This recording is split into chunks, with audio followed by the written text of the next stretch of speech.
Alright guys, welcome back to Days of Darkness and welcome to my review for The Exorcist Believer. This one came out in 2023. It is starring Lydia Jewett, Olivia O'Neill, and Leslie Odom Jr. and it was directed by David Gordon Green. So, when I announced this review on my last video, the Evil Dead series ranking, by the way, if you haven't seen that, go ahead back and check that out. But for right now, when I announced that review, this review, the one you're watching right now, I had mentioned that I was hearing a lot of negative talk. I had never seen the movie before. So I always encourage people to go into a movie and formulate their own opinion. Never let anybody's opinion, dictate how you're going to feel about a movie or any piece of art for that matter. Absorb it. Take it in for what it is, and then you make the decision. And that's what I did here. And they were right. They were right, man. This movie is not good. It is not good at all. I usually try to pull some kind of positivity that I can out of a bad movie. I would be stretching pretty hard to say anything really good about this. Now, am I sounding harsh? Sure. But there's a reason for that. When you have a property like The Exorcist, it needs to fucking land. And it needs to... I'm not saying live up to the original, because that's damn near impossible. That movie now has such a legacy behind it, where if you're going to try and replicate what that movie did, you're going to fall on your face. But as long as you can bring something to the table that is quality, and that is really well written, and this movie just does not have it. It doesn't. This movie feels like a corporate fucking cash grab. This movie feels like, how can we make money off The Exorcist? That's what this feels like. And that sucks, man. And I really, really was hoping, because, Texas Chainsaw Massacre 2022. That's a perfect example of a movie that was getting shit on by a lot of people. And, I acknowledge that movie does have its problems, but I was able to objectively look at it and be like, okay, I had a good time with this. I can't say that with this, man. I can't. And I was really, really hoping that I could get up here and tell you that this is the little movie that could, and that it's not as bad as people are saying, and that, you need to give this one a shot. I still encourage you to formulate your own opinion, but I was really hoping this one would kind of fight from under the reputation, but, fuck, man. It didn't. It didn't. Man, it's a shame, too, because I'll keep this part brief. Because we're not talking about David Gordon Green, we're talking about a movie of his. But coming off of Halloween Ends, man, he had a lot of heat. Like, a lot of fucking nuclear heat with audiences, because he put out, it's not like he's the sole maker of these films, but he was the director of what, in my opinion, were two really, really good Halloween sequels. Like, really good. And, they have their flaws, but, fuck, man, I thought they were really neat. And then you come out with Halloween Ends, and some people like that movie. All good. We'll talk about that another day, I'm sure. I don't, at all. I fucking hate that movie. And I'm not the only one who feels that way. So I was really rooting for David Gordon Green, man. I was really hoping that, because I don't want anyone's, I don't want people to fail. It's not what I want. And I know David Gordon Green's a perfectly good filmmaker. I know he is. I've seen it. So it's like, I was really, really hoping he could bounce back with this, and he just didn't. This fucking movie, again, it's not like he bears sole responsibility for this or anything, but fuck, man, it's crazy. I'll get into some more spoiler light topics, because I know this is still a newer movie, because the story itself is fucking rough. And we'll get into that, but that's spoiler shit. But right now there are some like just technical filmmaking things about this film that just did not strike my fancy at all. One thing that I noticed, and it's seldom, it's not like it happens just throughout the film, but it's enough to be like, what the fuck? That's the sound design. This isn't something you usually hear me talk about a lot, but I just know, because you would expect the sound to just be there and at least be like, you know, be able to hear it. And the biggest issue is the dialogue. Not only is some of the dialogue just fucking goddamn terrible, but I noticed like there are scenes like it's usually whispering. Like it's usually when a character, like either the possessed girls or the girls that are not possessed, or and they're whispering to each other in class, or you know the Deadites. I'm still on my Evil Dead fucking kick. When they're possessed and they're like speaking in tongues and shit. I noticed you cannot fucking hear them. You can't. And I don't know if that was an intentional thing and we're supposed to not be able to fucking hear them at all. But you can't. You cannot hear characters throughout this film.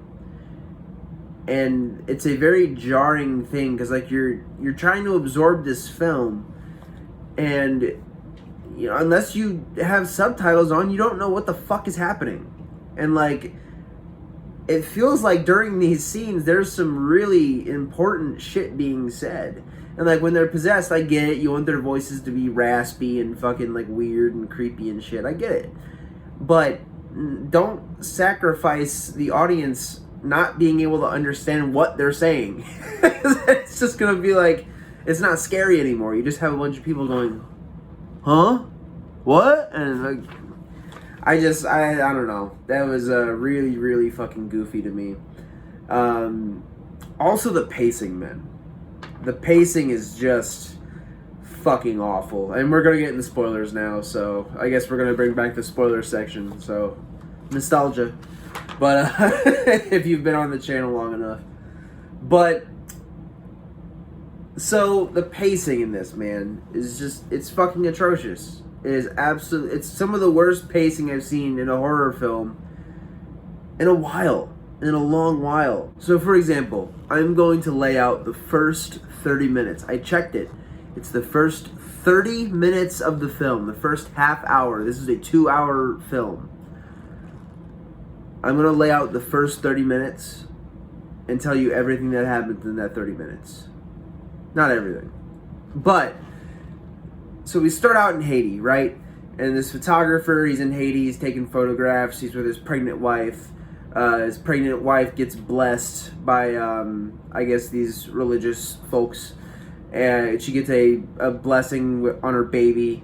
And, you know, then they go back to the hotel. The husband leaves. There's an earthquake. Their wife is crushed. And fucking the doctors tell him, well, we can only save we can only save the baby or the wife. We can't save both. And then that's the big reveal for later on, which is another stupid fucking thing I'll get into. Anyways, so they say, hey, we can only, you know, save your baby or we can save your wife. Then, but cut to 13 years later, and it's clear he's made his choice, or at least you would think. And the daughter's there, wife's not there anymore, so the wife died.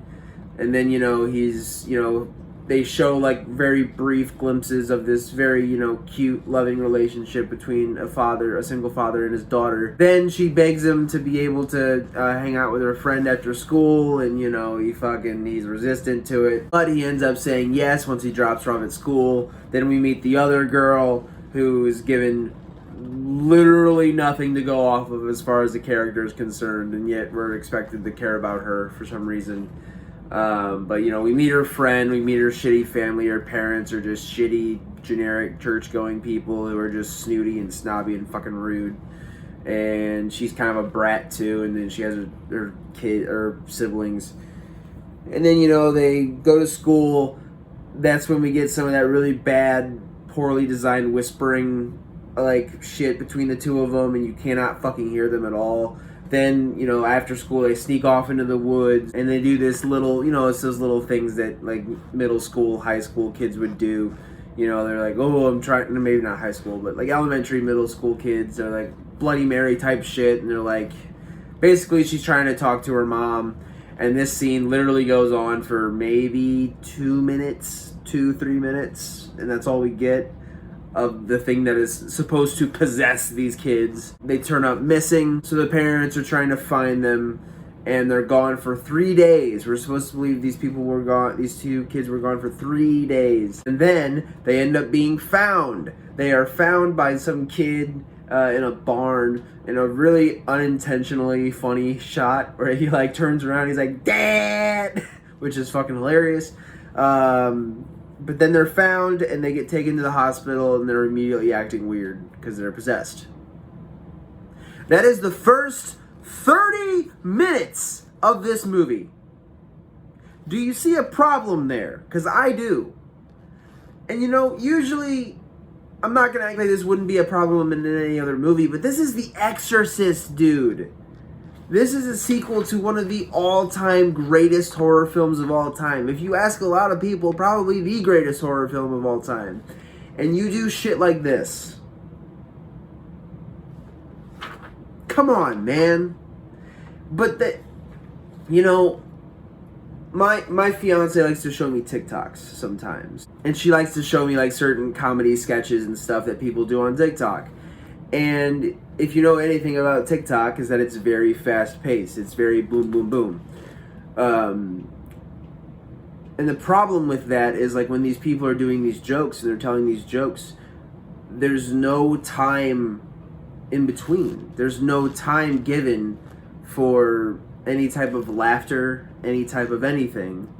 Your audience doesn't have any time to process the joke because you're right on to the next one. It's like setup, punchline, boom, right up to the next setup. There's no time in between.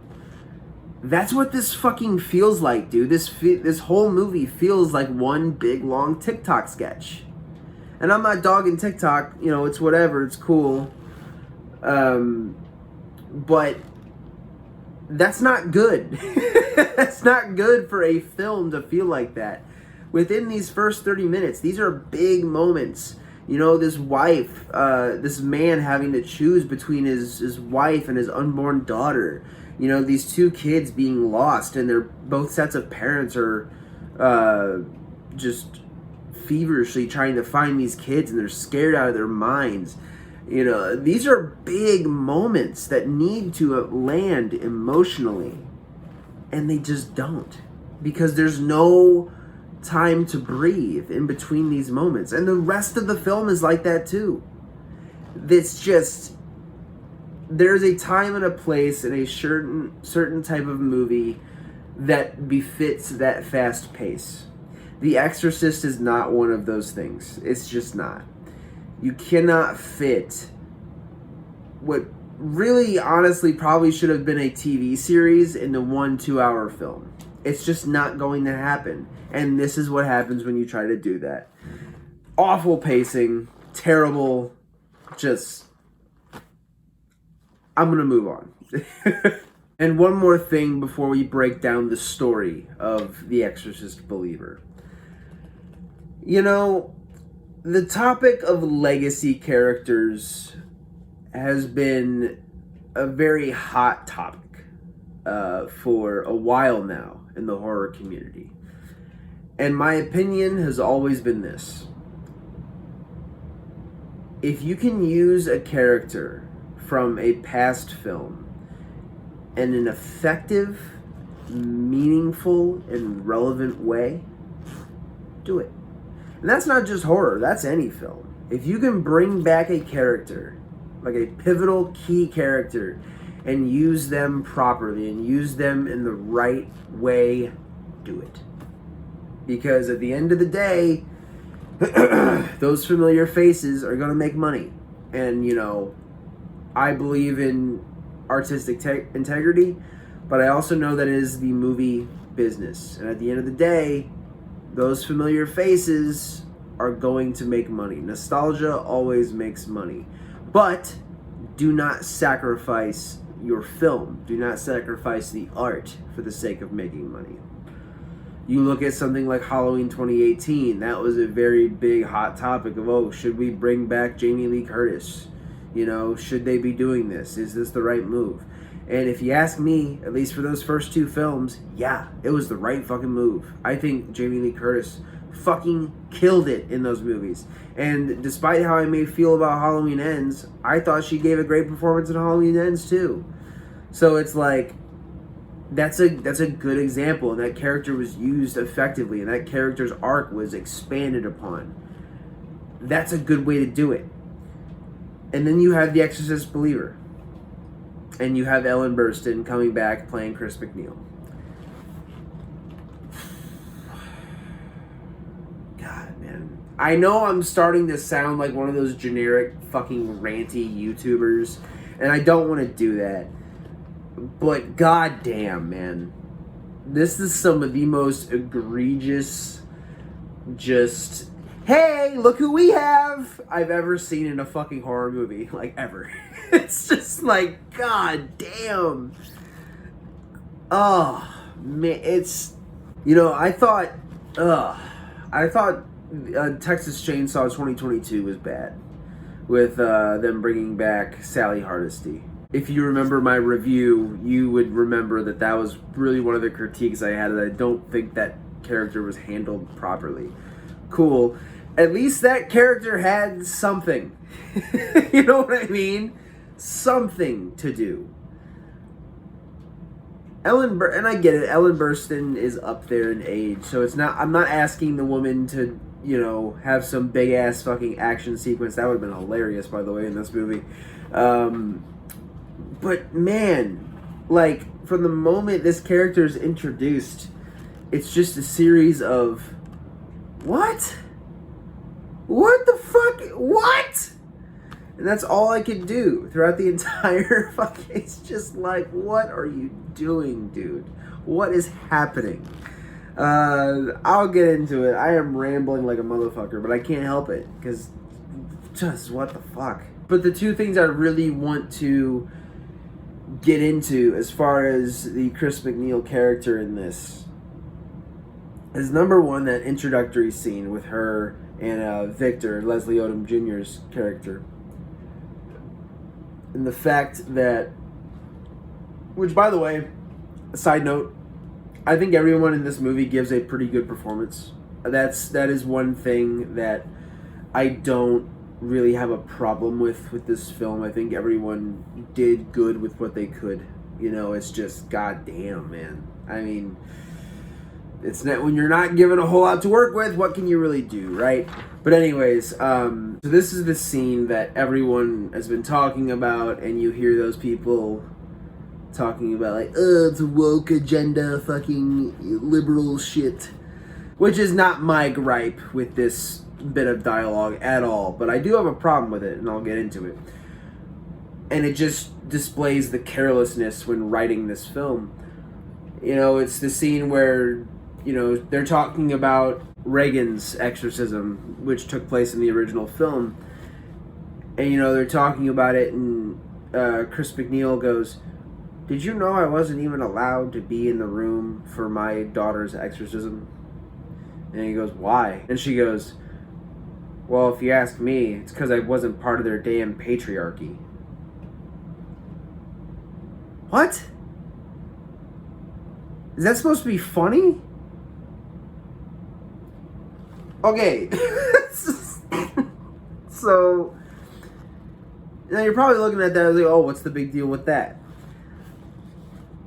And again, people are looking at that as like, oh, it's woke feminist agenda shit. Ugh. Like, no, that's not my issue. I don't care about that.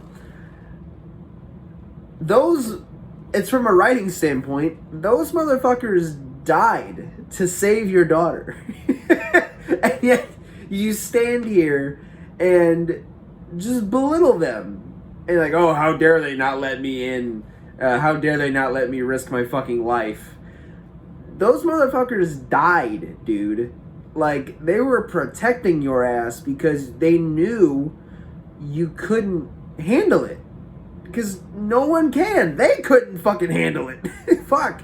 The only reason your daughter was saved in the first place was because Father Karras fucking sacrificed himself. He said, "Alright, demon, come into me." And then he fucking jumped out the window.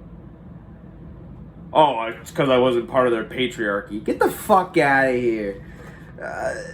It's like, why... People, like, someone wrote that. Someone sat down and was like, yeah, that's a good idea. Maybe it was ad-libbed. I don't know. I fucking doubt it. Highly. I'm going to go in the camp of, yeah, someone fucking wrote that down and said, yep, that's good. And then a team of people said, yep, that's good.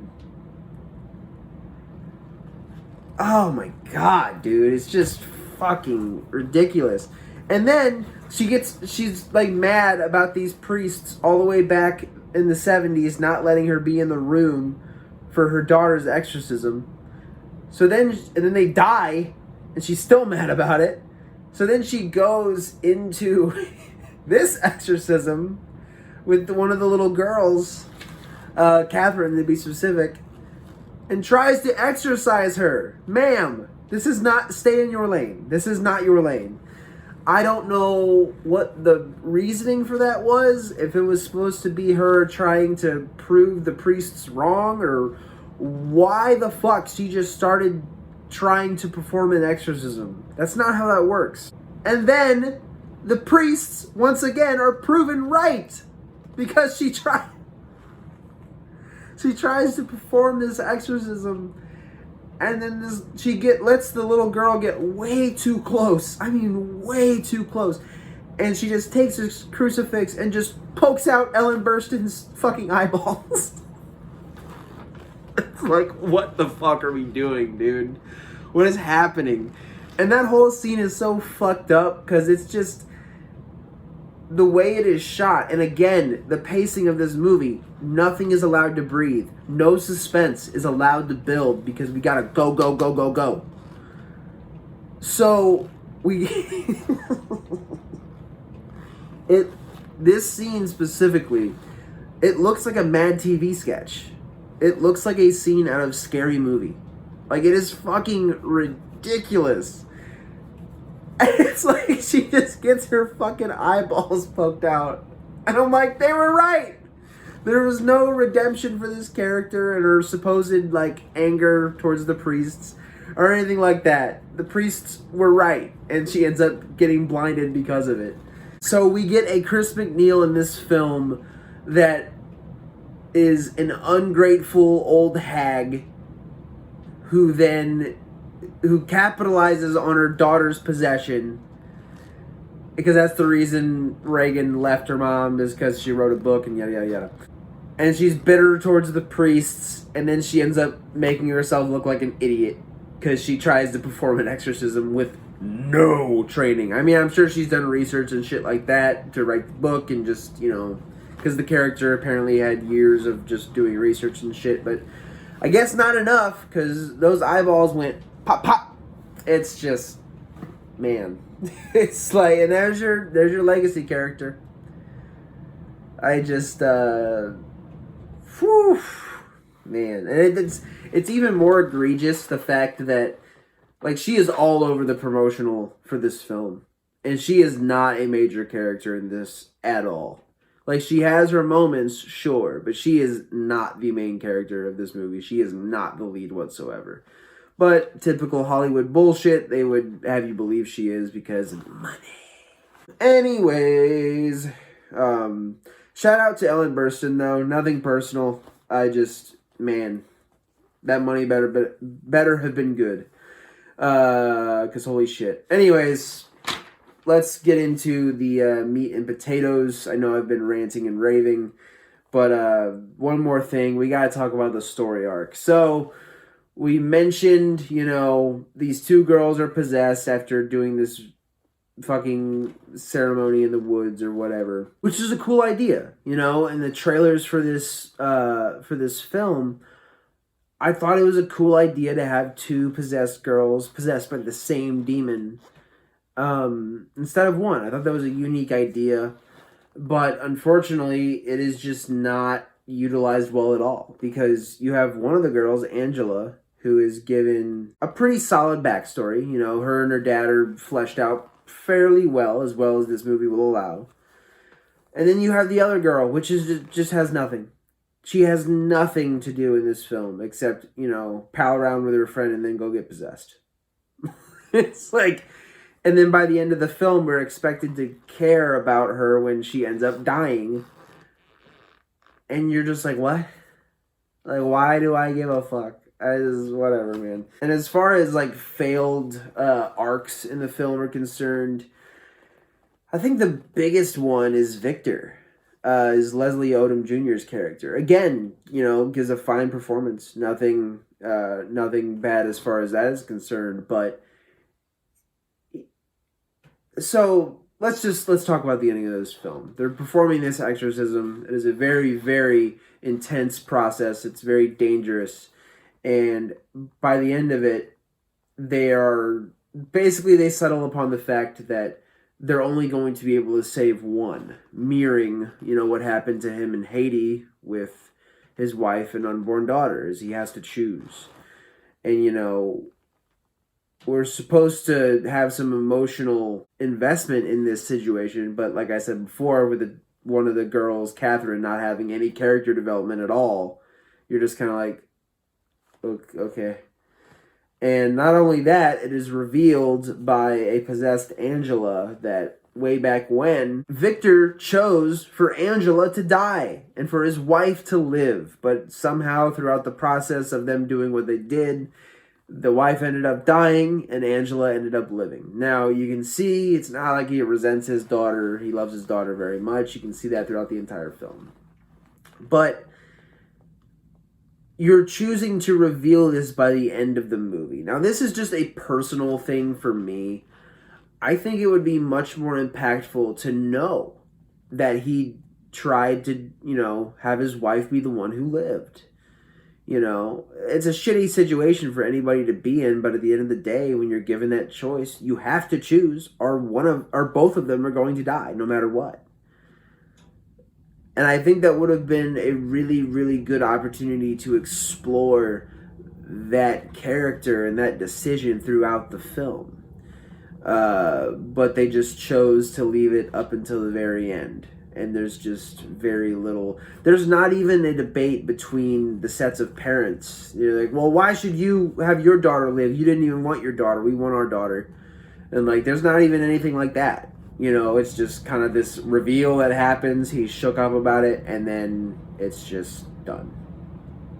Just very, very mishandled, very weird, and just did not work for me at all. And there's other aspects of the character, too, that I just think were not explored well enough because of this god-awful fucking pace. And that is his faith, or lack thereof. He is shown to be a very, very hardcore atheist, and just after everything that happened with his wife in Haiti and all of that, and that it just completely depleted his faith in God, and so there's no... When people start bringing up the idea of possession to him, he's just not having it, even though it's pretty clear. But it's, you know, I'll let that be what it is, but he's just not having it. He's not having any of it. No, that's all bullshit. It's, you know, it's stories that were made up by power-hungry people, or whatever he says throughout the film. And again, that is a very interesting route to go down. But then all of a sudden, he's just cool with the exorcism idea. And he just starts going with it. And there's no progress there. Because the story and the pacing doesn't allow for it. And I mean, they try to like shoehorn a little bit of, you know, character progress there when, you know, at the very end with the ending exorcism, and the daughter, and Angela's like, oh, you don't believe. And then she starts laughing. And then all of a sudden, and then, yeah, he's just like, no, yeah, I do.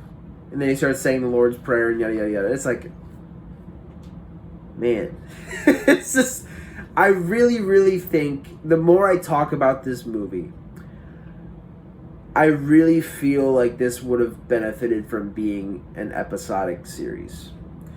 I don't think we'll ever get that, but I would be very, very curious to maybe see like a fan write, or I guess that's what you would call a fan script or whatever, basically layering this like an episodic series and really, really fleshing out these characters and fleshing out the details. Because man, this just did not fit. Maybe there's a director's cut out there or something like that, and I'm talking out of my ass, and David Gordon Green was stifled by the studio. I don't know. I have no idea. All I have is the film that was presented to me, and it fucking sucks dick. But yeah, so you know, by the end, they have to choose Victor and then Catherine's mom both cannot choose. They are unable to. And then so the dad, Catherine's dad, fucking selfish asshole piece of shit, just goes, I choose my daughter, I choose Catherine. And then he's shocked when this unholy demon from hell lied to him. And maybe he wasn't the most honest entity in the world. Shocker. But yeah, so the demon ends up dragging Catherine to hell instead. And Angela's saved. And, you know, it's, again, just another thing to bitch about. It's like they can't just let the audience deduce this, that it was that curse, the blessing that was given to her as an unborn baby, and that was what ended up protecting her from the decision made by the dad. It's like they can't just let us figure that out for ourselves. No, you're too stupid to figure it out for yourself. We got to give you this just completely forced in flashback sequence to let you know that that's what happened. Fucking ridiculous. But yeah, man, so I'm done talking about this movie. There's just no, as far as the kill of the film, there's one kill. It's when the priest is trying to exorcise these demons himself, and he ends up getting his head twisted around by devil stuff. And it looked pretty gnarly, all things considered, but I'm not editing in a kill of the film slide just for that. So yeah, man, I am done talking about this goddamn movie. This sucked. I'm sorry, man. This just was not good. It just felt so generic. It felt so cookie cutter. Just not for me, man. Just not for me. But hey, it is what it is, right? You gotta keep moving on. You gotta keep rolling with the punches. Keep moving forward. And that's exactly what we're going to be doing here on the channel, because next time on Days of Darkness, we are going to be reviewing Event Horizon, which I am very much looking forward to talking about with you guys. But before that, guys, thank you as always for stopping by, supporting the channel, supporting the dream. Take care of yourselves, take care of each other, and for the love of all things gory, keep watching horror. Alright, guys. Have a good day.